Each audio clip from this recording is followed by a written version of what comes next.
Hello class 10th students, जैसा कि आपको याद ही है हम लोग रिसोर्स एंड डेवलपमेंट चैप्टर कर रहे हैं और आज हम लोग रिसोर्स प्लानिंग चैप्टर का जो नेक्स्ट टॉपिक है उसको डिस्कस करेंगे। चलिए देखते हैं। Planning is the widely accepted strategy for judicious use of resources. किसी भी चीज़ को न्याय संगत तरीके से इस्तेमाल करने के लिए प्लानिंग करनी बहुत ज़रूरी है। कोई भी काम अगर आप करते हो, अगर प्लान वे में नहीं करोगे तो बहुत ही तरह की परेशानी आपको उठानी पड़ेगी। हो सकता है कुछ इम्पॉर्टेंट बातें छिप जाए, छूट जाए आपसे, है ना। तो इसलिए प्रॉपर प्लानिंग बहुत ज़रूरी होती है। It has importance in a country like India. Bharat जैसे देश में तो इस बात की बहुत इम्पॉर्टेंस है। क्यों? ये देखिए, which has enormous diversity in the availability of resources. क्योंकि हमारे पास बहुत डाइवर्सिटी है जो हमारे पास रिसोर्सेज अवेलेबल है उसमें, यानी हमारे पास बहुत सारी रिसोर्सेज हैं। लेकिन क्या है, there are reasons which are rich in certain type of resources. लेकिन प्रॉब्लम ये है कि कुछ रीजन ऐसे हैं जहाँ पर रिसोर्सेज तो बहुत सारे हैं but are deficient in some other resources, लेकिन वहाँ पर कुछ रिसोर्सेज नहीं हैं। There are some reasons which can be considered self-sufficient in term of availability of resources. कुछ रीज़न तो ऐसे हैं जिनको आप कह सकते हो कि वो बिल्कुल सेल्फ सफिशिएंट है, उनके पास बहुत सारा है रिसोर्सेज, है ना। And there are some region which have acute shortage of some vital resources. लेकिन इसके ठीक विपरीत कुछ रीज़न भारत में ऐसा है जहाँ पर कि बहुत वाइटल रिसोर्सेज भी नहीं हैं या बहुत कम है। For example, the states of Jharkhand, Chhattisgarh, Madhya Pradesh are rich in mineral and coal deposit. जैसे हमारे यहाँ कुछ राज्य हैं, झारखंड, छत्तीसगढ़, मध्य प्रदेश, यहाँ पर मिनरल रिसोर्सेज और कोल डिपॉजिट बहुत हैं। Arunachal Pradesh has abundance of water resources. Arunachal Pradesh में वाटर रिसोर्सेज तो बहुत सारे हैं but lacks in infrastructural development. लेकिन इंफ्रास्ट्रक्चर अभी दूर दराज का इलाका होने के कारण इंफ्रास्ट्रक्चर वहाँ बहुत अच्छी डेवलप्ड नहीं है, इसलिए हमारे पास जो रिसोर्सेज हैं उसका हम बहुत अच्छा इस्तेमाल नहीं कर पा रहे हैं। The state of Rajasthan is very well endowed with solar and wind energy but lacks in water resources. Rajasthan में विंड और सोलर एनर्जी तो बहुत है लेकिन पानी नहीं है या पानी की बहुत कमी है। The cold desert of Ladakh is relatively isolated from the rest of the country.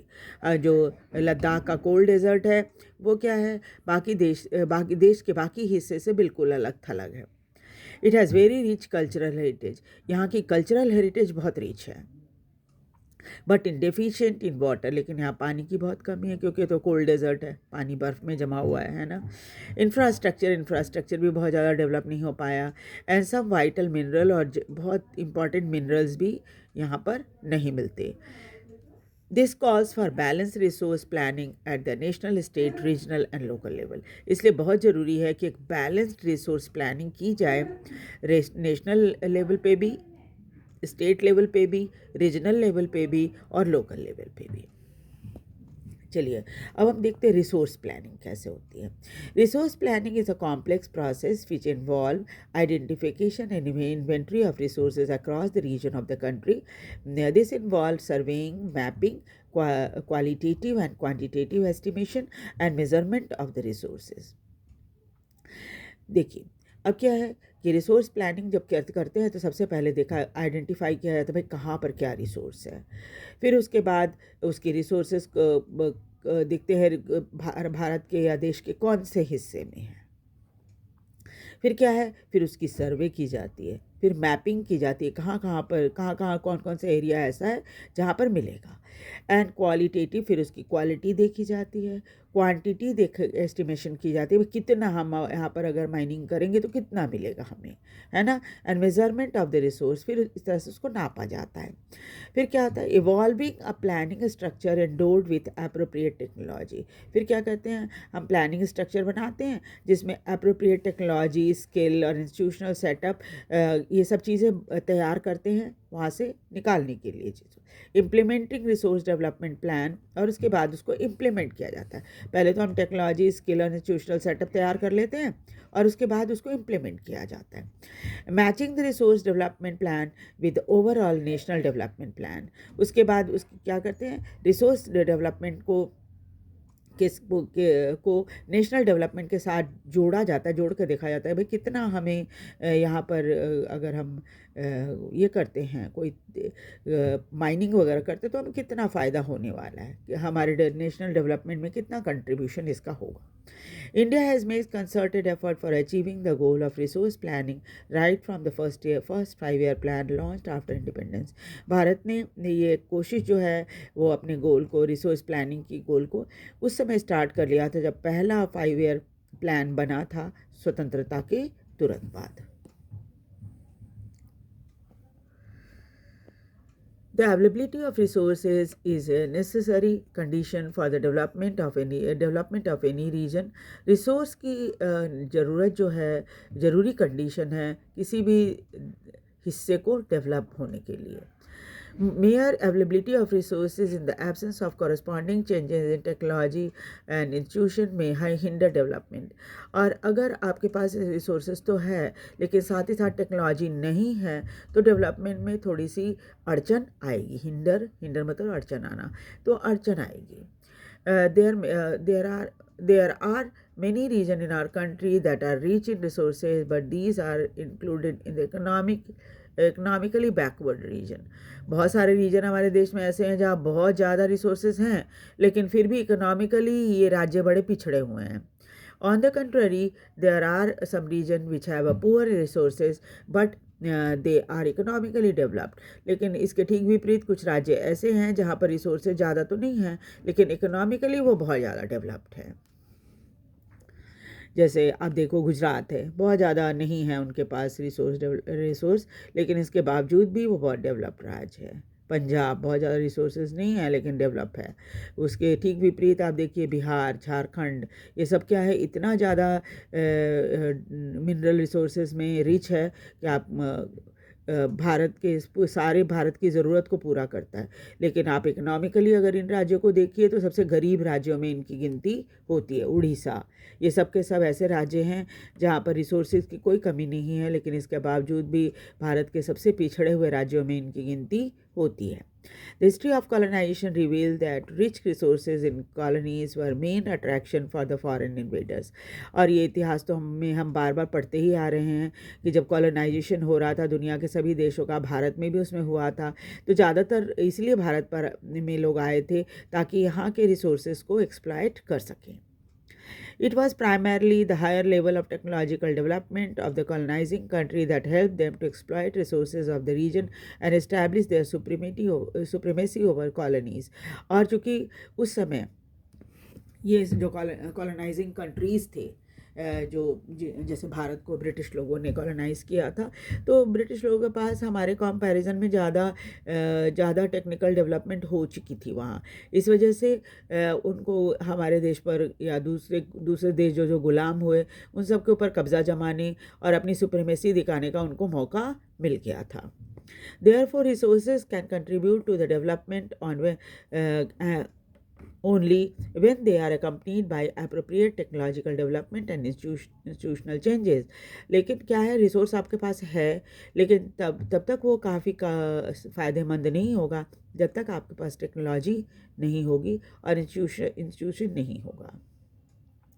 यानी कि कोई भी चीज़, जैसे सपोज़ आप अगर आयरन ओर निकालते हो तो फिर आयरन ओर निकाल के तो पत्थरों को रख के क्या करोगे आप, है ना.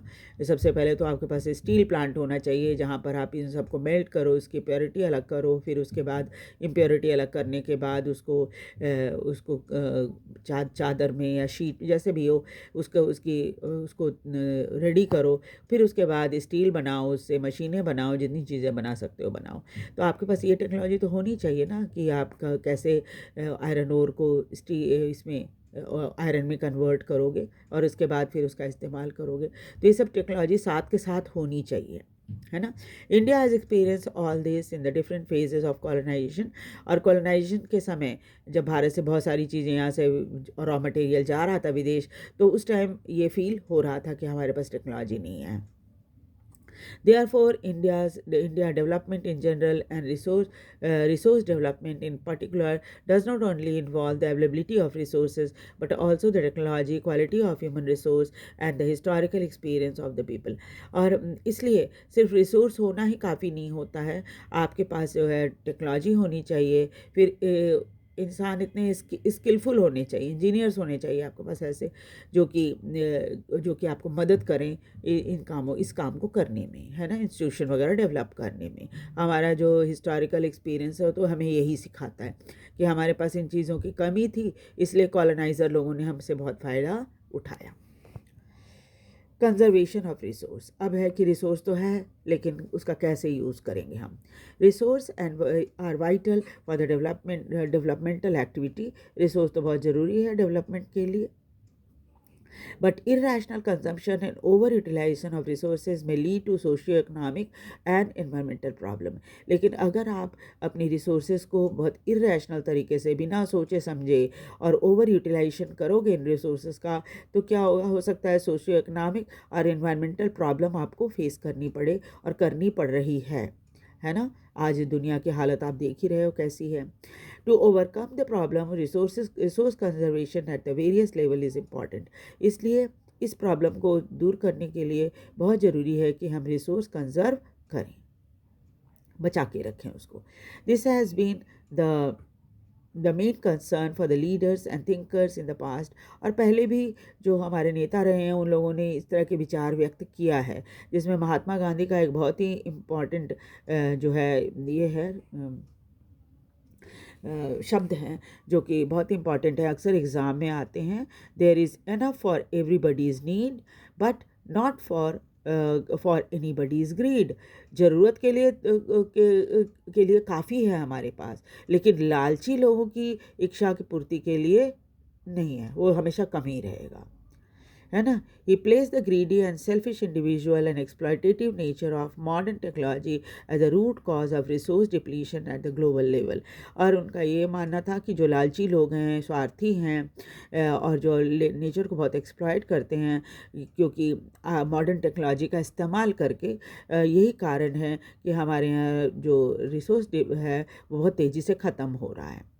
He was against the mass production, वो मास प्रोडक्शन के विरुद्ध थे।